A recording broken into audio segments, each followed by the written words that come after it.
Ooh, what we got here? My mic here closer. So it seems to be a trend lately, and I'm only seeing it because I watch a lot of videos about what it's like to live in the Philippines. Try and get some insights on how to move there because about 8 years I'm going to move there.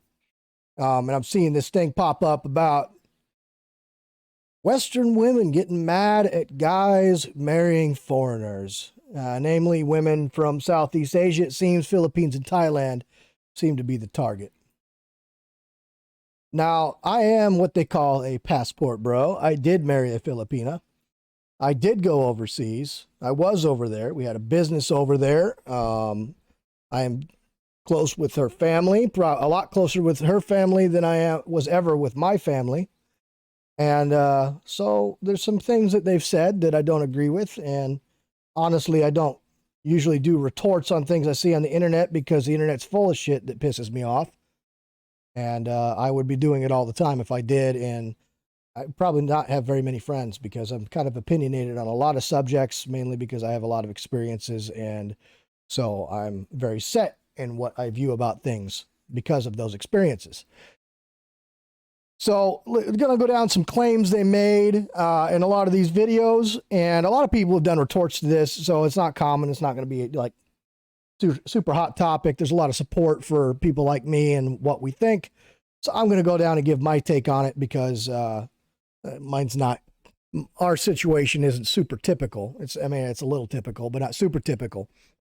God, my mic is not wanting to pick up my voice very well. Anyway, there's a claim, some of them claim that passport men are broke. Are you kidding me? Are you kidding me? Do you understand how much just a plane ticket over there one way costs? It's at least $1,000 to $1,700 just for a plane ticket from where I live in Nebraska to get to the Philippines. 23 hours of flight most of the time. 23 hours to 36 hours, even sometimes 48 hours, depending on layovers, it takes to get there. Okay, it takes a lot of money just to get there. A two-way ticket, a round-trip ticket, cost me $2,100 this year. I'm going back in June. $2,100 just to go there and back. That doesn't include how much money you need to when you spend there, because it's a cash country, so you need to have cash with you.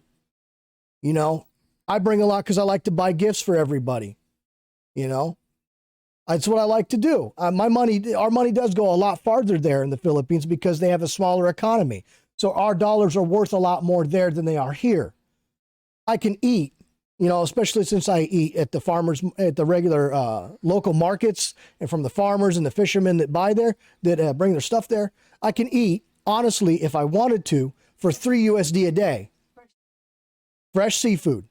Eat shrimp and lobster, fresh fish all day. It's crazy. It's awesome. I lose weight when I'm there because I'm eating healthier. It's just awesome. It's awesome. Why wouldn't I want to do that? You know, I have to eat here. I spend $50 a day if I want to eat out twice for just myself, $50 to eat out. Even just McDonald's is that expensive now. You can't be broke at all anymore. Not even here in the States. You can't be broke at all. My God, the price of things is just ridiculous. I go over there, I can spend $3 and eat seafood. It's right there on the ocean. And you know what? If I wanted to, I didn't even have to spend any money. I could go dig up some mud crabs. I could go fishing. I could go get some gaka, small clams, dig them up on the beach. I could pick mangoes and limes and everything all day. If I wanted to, I could make it on almost no money, at least not for food. So why wouldn't you want to go there where your money's worth more? But passport bros being broke, that's a load of shit. Just getting the passport costs money. You have to have a clean record to go to travel internationally. Having a felony, can't really go anywhere. And say they make these claims that these men that are doing this are ugly and they're unwanted and there's table scraps that American women just don't want. Oh, really? Oh, really? I'm fucking table scraps now. I'm broke. I'll tell you what, I ain't broke. I work hard for my money. I have worked for many years to get to the level I'm at. And I started at almost nothing. I've slept in parks. Okay. I've almost died of starvation. I've been so malnourished that my bones broke just by me walking. I've been there. But I ain't broke. I am far from it. I am definitely not in the lower class or impoverished. And you cannot be if you want to be a passport bro. You have to be worth your salt. You have to be a hard worker and you have to earn that money. They're ugly. Okay, what do they think of when these passport bros? What are they thinking about? The retirees? Yeah, a lot of people retire in other countries because their money goes further. They don't have to have as much to retire. And when they're over there, inevitably, if they're single, they're going to find a woman who's going to take care of them. And yeah, you see the 78-year-olds with 19-year-olds. I've seen that. I don't agree with it. I don't like it. And maybe some women have that in their mind there that they just want someone to take care of them. Looks aren't as important there as they are here. We are raised in America that looks are paramount, that you got to present yourself. You got to be fit. You got to look great. And you know what? I can't even get out of that mindset. I look at myself and I'm way more fit than most people. I'm not, I'm overweight for my size and a lot of that's muscle, but I look at myself and I don't feel that I'm where I want to be. Then I go over there and I see, dad's got dad bods. Everyone's got big bellies. Nobody gives a shit. It blows my mind. I can't wrap my head around it. I was trained and conditioned my whole life that looks were super important. That's just not how they see it. It's not their culture. And that they're all old men. Yeah, there's old men that retire over, like I said. But not all of them. For example, I'm younger than my wife. I'm 3 years younger than I'm 36. She's 39. So that goes to the next thing they're saying is they just want to go over there and have sex with somebody who's underage because the age of consent is lower there. Okay, let me explain something about Philippine age of consent. It is not 12. They have different distinctions for criminal charges based on the age. Anything below 12, if you touch them, it is automatically considered a rape charge. Anything from 12 to 18 is statutory rape. It is not the age of consent. The age of consent is the age of marriage there. They just don't have this concept of casual sex in the law. No. It's not in the law. Here in America, we make concessions for casual sex in the law. It's not part of their culture. Casual sex, while it obviously still happens, it happens worldwide, but it's not something they acknowledge in the law. Neither is divorce, by the way. You marry a Filipina, that's it. There's no such thing as divorce if you get married in the Philippines. There's annulment and it costs 4,000 USD and you cannot remarry. You have to petition the government to allow you to get divorced and it's very rarely granted. Divorce is not a thing there. They say that we want an impoverished, dependent woman that is stuck with us or wants us because we can take them out of poverty. Okay. Really? They also say that these women are uneducated. Most of the women I know in the Philippines have at least a bachelor's degree. And the ones that don't are highly educated in a trade and very proficient in it. What they do not have, the only thing they're missing in the Philippines is a hungry job market. Here in America, we have more jobs than we have workers because a lot of people don't want to work because they can live off that government dole, welfare, food stamps, child support from an ex, or alimony. So they sit at home. They go to work minimally, they fill out their application for a week, and then they get free money. And they can sit on their ass, do nothing, and they get fat. You don't get fat being poor overseas. You don't. So they work, and they work a lot of jobs. They work damn hard. My wife was managing a lot of businesses, and what was it called? What were you doing for daily? She was a leasing manager for a large company in Manila for commercial buildings. She was in charge of leasing and she took care of the tenants. She was even in charge of making sure the security guards did their jobs. Extremely important woman. She'd been on the news, been on TV several times because she has alopecia. She can't grow hair. She was well known and very popular and very good at her job. She was not a desperate woman. Did her life get better coming here? Yeah, because we can make more money. Our cost to money margin is larger here in the States, but because of the expenses here in the States, it's not like you're just bringing home $1 million back to the Philippines. It's not like that. You still have to manage your money here, and you can't just go off and spend it all. But anyway, she's not uneducated either. She has a bachelor's degree in electrical engineering, in electronics engineering, whatever you want to call it. We call it electrical engineering, whatever you want to call it. But anyway, she's highly educated. Everyone in the Philippines is educated. And you know what? They have to pay for that schooling. They have to pay for elementary schooling. It's not free. Their parents work damn hard to put them through school, damn hard to make sure they're fed every day. The school don't feed them. School don't pay for the books. School doesn't pay for the uniforms, but they got to have them. You say these people are educated. They're well more educated than any woman I dated in the States. And you say, oh, well, you know, Nemodex, maybe you're just dating uneducated, impoverished women here because you wanted someone desperate. No, you know, before I met my wife, I was literally just willing to take anybody who would accept me and treat me like I was wanted. And we'll get to that. We'll talk more about that. These women aren't desperate. What they do find is me to be attractive. They do find Americans to be attractive.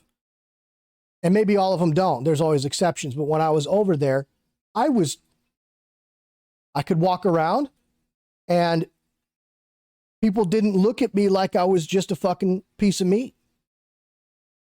They didn't look at me like I was nothing. They paid attention to me. People, just their nature, just their hospitable nature. They wanted to come and talk to people. They talk to each other all day. They laugh with each other all day. Hey, we got some beer. You come drink some beer. You got some food. Let's go drink some food. And it wasn't just me. They did it with each other too. That's just their culture. And I stand out because, you know, I'm white. I'm blindingly white. I'm Irish, for Christ's sake. I don't look like everybody there. They have darker skin. You know? It's hard not to notice me. I stand out. And people look at me in the sun, they go blind. They say all these things about Filipinos and Taiwanese. They want somebody who takes care of them as a slave in the household. You know what? Like, up until the 1990s, taking care of a household is what the women did. Men were the breadwinner. They took care of the family. Everybody worked together and put the family first and themselves second. Why wouldn't men still want that? Hey, Boomy, how you doing? It's good to see you in my stream, man. Talking about this hate on passport bros. Like, they say all these bad things about the women over there. The women over there, their parents took care of them. They take care of their parents. They take care of their elders. They take care of the kids. It's a cycle. Everybody takes care of each other. There's a nursing home. There's no welfare. The government isn't going to give it to you. They give it to each other. Just woke up from a nap. I did too about an hour ago, dude. The Philippines it's very communal. They love each other. We don't have that in the United States. We don't have that here. We don't take care of each other here. You can't walk outside and just go up to your neighbors and say, hey, man, let's go drink a beer. You can't go up to a stranger and say, hey, how your day doing? How you doing things? What are you doing here? What you going to do tomorrow? You can't talk like that. There's a distance between all of us. There's almost a fear, a hatred between strangers here in the States. It's not there, though. I spent my whole life as an outsider. When I was a child, when I was a teenager, when I became an adult, I grew up around people who didn't love each other. I grew up with two parents who fought a lot, who didn't like their kids, who didn't treat their kids right. I didn't want to be that way. I wanted to be different. I wanted to be different than that because I felt it was wrong. So let's get into how I met a Filipina. I've been married twice before. First wife, Typical what you expect of someone who is a model in America, an American model. She was a suicide girl. She was good looking. I had just gotten out of cult. I was extremely lonely, and I latched onto her, and I did not let go. Cheated on me constantly, dated other guys behind my back, treated me like a side guy. But I didn't let go because I was desperate. I was lonely. I was scared. I had to leave a cult, leave my whole family, leave everyone behind to get out of that cult. And I was afraid to be alone. I was very sad, a very depressed guy. And I didn't want to let go. I let her do anything she wanted to me. Cross any line. I had no boundaries. I had no self-worth. I had no self-respect. And I let this woman do this to me. And so I come along and I'm taking care of her son from another marriage. I pushed her to take care of him. It wasn't happening. I pushed it because that kid, I saw this kid's situation. I'm like, God, that's horrible. I became the kid's first real dad. I pushed for that kid to live with us. I pushed for that kid to get in school. I pushed for that kid to do all this stuff. She wasn't supportive of that. She begrudgingly did that. It was like an inconvenience for her to have her own child around. And yeah, I get maybe she was bitter from her previous marriage. You know, there's circumstances, there's understanding I have. I'm not stoic to that. But what it came down to is after 4 years, I was feeding 4 mouths on $30,000 a year as a correctional officer. I had no time to myself. I slept at nights, hardly got any sleep. What did I get in return? She couldn't cook. She cleaned a little bit, but she cleaned up her own stuff and that was it.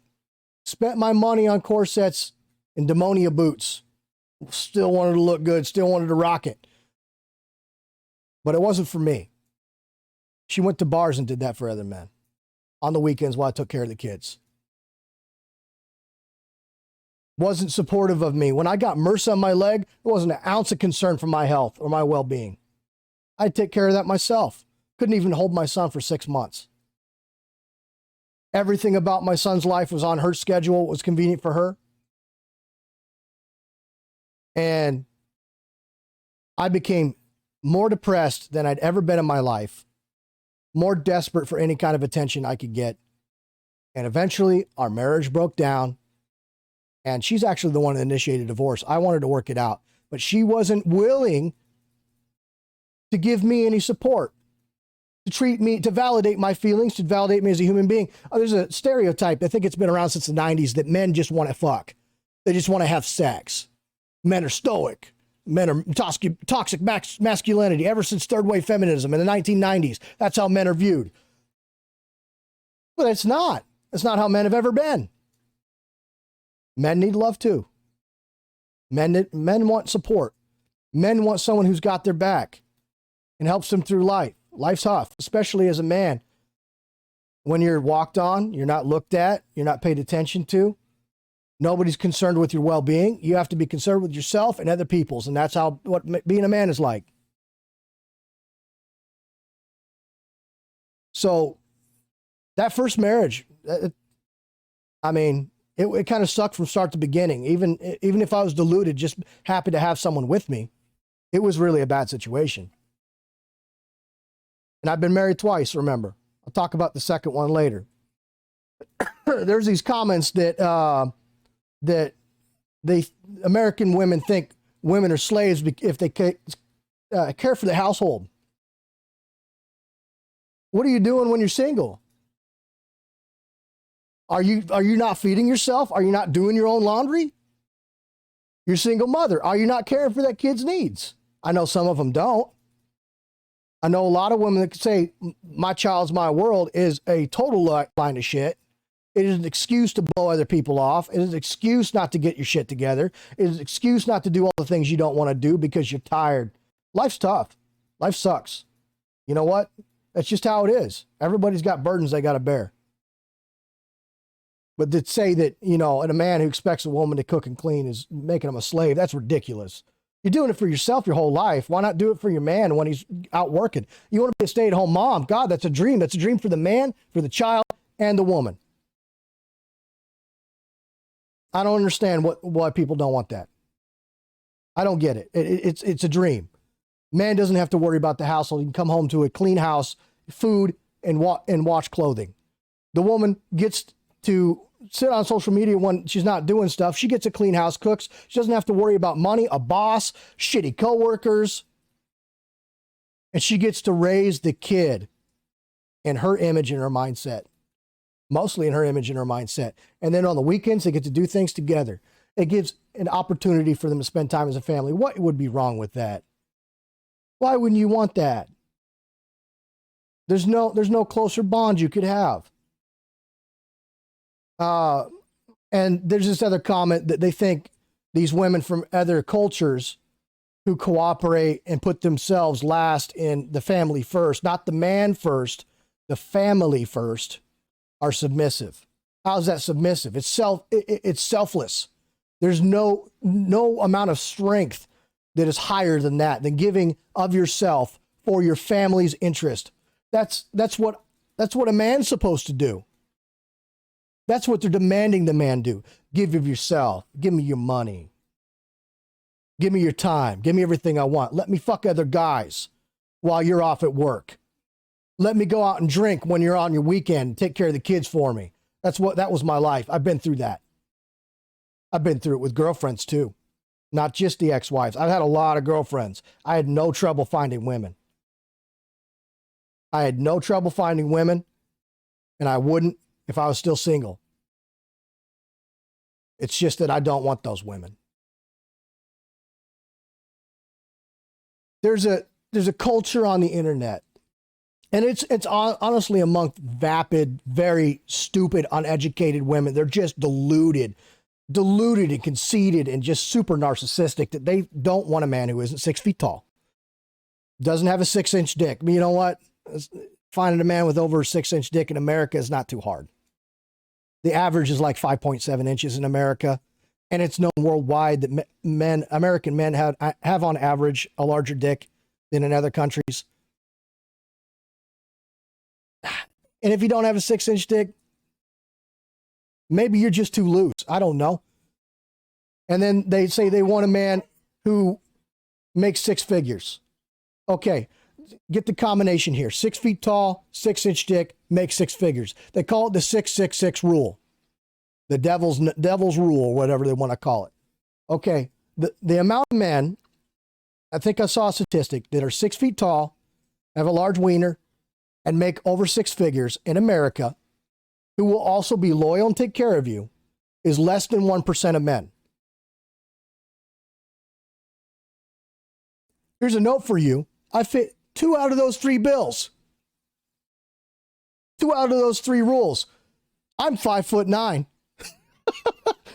So when it comes down to what they want less than 1% of men. You know what the percentage of men that are single in that category are? It's like 20%. 20% of 0.5% of men in America. That's what you want? You're not above average. A model who looks beautiful, and that's all she brings to the table, is not going to find that man. She's going to find casual sex to fill that placebo, to serve as a placebo for what that guy really needs, which is love and commitment. And that's what casual sex is. It's just a placebo. As far as my woman, they think these women only want men for the green card. Okay, do you know what it takes to get a fucking green card? It's not just being married. You know what benefit being married to an American citizen gets while someone searching for a green card? I'll tell you what it is. They don't have to be put on a 10-year waiting list. They can get it in approximately 2 years. Or in my wife's case, 19 months. It takes a long time. The I-130 visa to come to the United States for a permanent resident card is still an expensive and long process. And once they get here, guess what? They check up on you in 2 years to see if you're still married. They need verification. They need proof that you're still married, that you're in an amicable and solid relationship with the person who is your sponsor. Meaning that if they get here and they leave right away, they go back to the country. They get deported. They are the ward of their sponsor. She has to live with me. Okay? And you think that's why we go after them, because they're going to be trapped. I got money in her bank. I can't get, she has access to it. I don't. In the Philippines, she's got enough money to live off of for quite a while to establish herself. I wanted to make sure she was fully able to leave if she wanted to. Anytime she wanted to, all she's got to do is ask for a plane ticket back. She never asked for it. They think those women don't know what a good man is. You think there aren't good men in the Philippines? You think there aren't good men in Thailand? Bullshit. My brother-in-law is a hell of a man. Takes good care of his kids. His kids love him. His wife loves him. They have a business together that they created. They're a hardworking men. They're willing to put themselves forth and do anything for a woman there. Are there bad men? Yeah, there's bad men everywhere. There's bad women everywhere. But don't think just because an American man walks into a bar, they can pick up any married Filipina. No. You think any Filipino is going to take an American over another Filipino? That's also not the case. So they don't just want us because we're American. Do we stand out in the Philippines? Yes, we do. Are we known as having more money? Yes, we do, because we come from a much larger economy, just like a Japanese guy would, or a German, or someone from Spain, or Britain, or Australia. Philippines is a small set of islands. They can only export so much, so their economy's smaller. There's not much opportunity because it's an island. You get the same problem when you go to Guam. You get the same problem when you go to Hawaii. Okay? And those are American territories. Hawaii's a fucking state and Guam's American territory. Same problem. It's an island. There's only so much to go around. So third wave feminism started in the 1990s. And this woman's freedom movement, I'm an independent woman, I don't need no man thing, started in the 1990s. It was starting to pick up in the 80s. They're talking about the glass ceiling. 1990s, it picked up. And then they started to push towards the two-person working household in the United States. And we're still there. It's a necessity now. You almost can't make it on one income anymore. Even if you make a lot of money and you have a good trade. That wasn't so bad. You could find somebody who is you could still get along with them. I could still find a woman I could get along with prior to 2012. After 2012, wasn't possible for me to find somebody that didn't absolutely put them first and everybody else last. I got married for the second time around 2013, 2014. Okay? Put on a great show. Put on a great show up until that ring was on that finger. Got up, made me food. She wasn't a great cook, but she tried. Cleaned the house, organized stuff, was supportive. She didn't have a job. She'd never driven a car. She never held down a job. But she treated me right, and that's what I was looking for. I was looking for support. I was willing to take on the burden of making sure all the bills were paid and everything like that, just for some support. As soon as that ring was on the finger, boom, changed. Became super violent. Cheated on me a lot. Destroyed me psychologically. I mean, my God, I still have nightmares about it. You think women can't, Jesus. I never hit back, but man, I had a lot of scars. I had torn ligaments in my fingers. I had shred ribbons of skin torn from my neck when I told her to stop drinking. I was destroyed. 4 years of that. 4 years of that. After 4 years of that, I decided to take a year off away from women and just learn who the hell I was again, because I was so muddled in my head about trying to be good for these women. So after a year, I started dating again. And I went on some dates with some women, and just every woman I encountered was me first, you last. Oh, you're doing all this stuff for me. We get along great. We all have this in common, but I don't know if I want to just settle with one dick. I don't know if I want to settle for just one income. I don't know if I'm ready to give up partying. Or you need to do this. You need to change this about yourself. You need to do that. Look, if you don't like me, just leave. Whatever. It was just woman after woman around here. It was horrible. And it's even worse online dating. Like you get online, a guy could be an 8 out of 10. He could be a 10 out of 10, but these women, they have such a large pool to choose from. They becomes conceited, well overinflated egos, think they are worth far more than they are. Okay, what are you bringing to the table? You're bringing sex to the table? Well, so is every other woman. And for anyone that says women don't just date guys for casual sex, that's a load of shit. I can tell you that's not true. They do. They will wholeheartedly go out for a one-night stand and ghost a guy. And they plan on it. And they do it to multiple men. How do I know? There's girls that made the rounds with my friends. They had no intention on being loyal or sticking with a guy or looking for someone long term. And that gets tiring. Especially after you hit a point in your life when you realize that all that casual sex was just a placebo for what you really needed, which was just someone who actually cared about you. Asked how you were doing. When you're sick, take care of you. Got worried when you got hurt. Or, just said thank you when you gave them something. I didn't intend to meet a Filipino woman. I never intended on meeting a Filipina. I never intended on meeting anyone overseas at all. I was on a Facebook dating page for metalheads because I believe that you can find out a lot about somebody by their musical taste. And I tend to have a lot in common with people who like metal and punk music.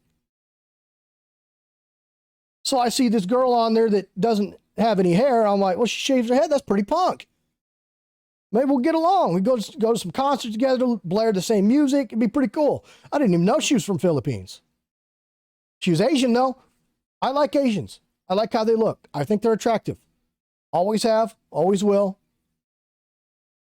Hate me. I don't give a shit. What are you going to do about it? Do I think other women are unattractive because they're not Asian? That's not true. My wife's the first Asian chick I ever dated. First one. Also the first Filipina I ever dated. And she's going to be the last one. I'm with her forever. But I come to find out about this, and I'm like, we were friends for a good year, and I was still dating other women, and I saw she had all these other guys going after her because she had a large pool to pick from herself. She could have picked any guy. There's guys in New Zealand and Germany and in Saudi Arabia and Iraq, America. All these guys are just jumping at her. And I'm like, well, fuck, I'm nothing special. The hell, I'm not going to compete with all these men. I know what competing with a large pool of men's like in America. I'm never going to have this. So I stopped talking to her for a while. And she comes back after about a year. Well, it was a couple of months. Asked me where I was. I'm like, wait a minute. You missed me? And that was an indicator for me. Someone thought about me. I wasn't just another dick waving in the wind. So that meant a lot to me. So I'm like, okay, let's give this a shot. I asked her to start dating me. And then I come to find out that she was Filipina. And I had never been out of the country except for Canada and Mexico. And so I'm like, fuck it. I got vacation. I'm going to take vacation. I'm going to go over there. And I was blown away by how nice everybody was there. To walk around as an invisible NPC here in the United States, or at the most paid attention to just for what I could offer, to people being generally interested in who I was a huge thing. I'd never experienced that. I was 31. At 31 years, I'd never experienced anybody really being interested in who I was. And to go to a country where everybody seemed interested, everybody wanted to talk to me. I cried so hard when I had to leave. I miss it every day. Because they're positive, because they made me feel welcome, because they made me feel loved. For the first time in my life, I felt loved and wanted. Who the hell doesn't want that? You can't get it here. I couldn't find it here. I tried. Goddamn, I tried. I couldn't find it here. And it's not because of me. It's because it's not the culture here. So you want to talk shit about Filipinas? You want to talk shit about guys going overseas to find women? Well, you know what? Fix your problems at home. Maybe it's not worth it to stand up and say, I'm a strong, independent woman and I don't need no man, when the men are saying they need you and you ain't there. Maybe it's not worth it. Maybe it's not worth it to get mad at a guy for holding the door for you. Maybe it's not worth it to get mad at a guy who looks at you because you're attractive or says, hey, you look nice today. Maybe it isn't worth it to say, I don't need your money, but you better spend all your money on me anyway.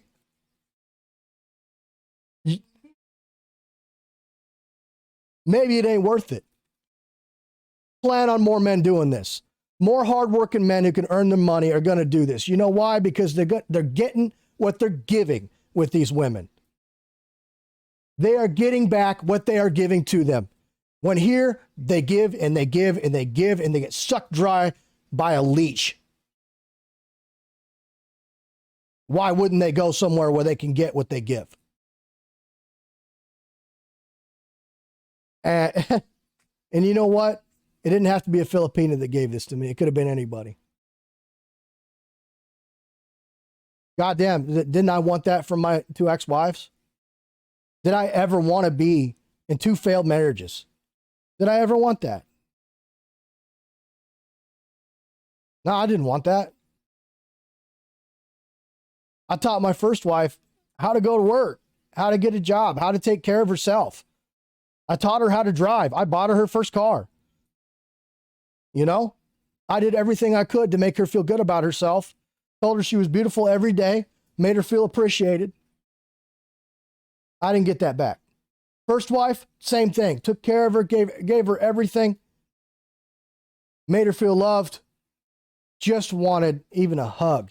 And for 2 years of that marriage, I didn't even get a hug. I didn't want that. I begged for something else. I begged for just only what I was giving in return. And I didn't get it.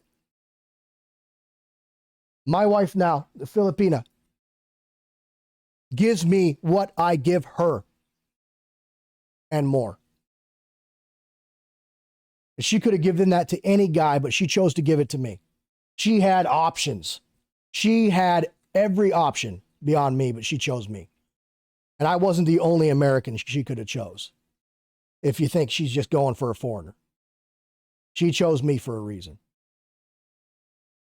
So all you hating passport bros, well, you know, get used to it. Start hating more. Get fucking salty. I don't give a shit. Because it's going to happen more. More guys are going to figure out what I figured out on accident. Because now people are talking about it. Anyway, that's my rant. That's all I got to say about that.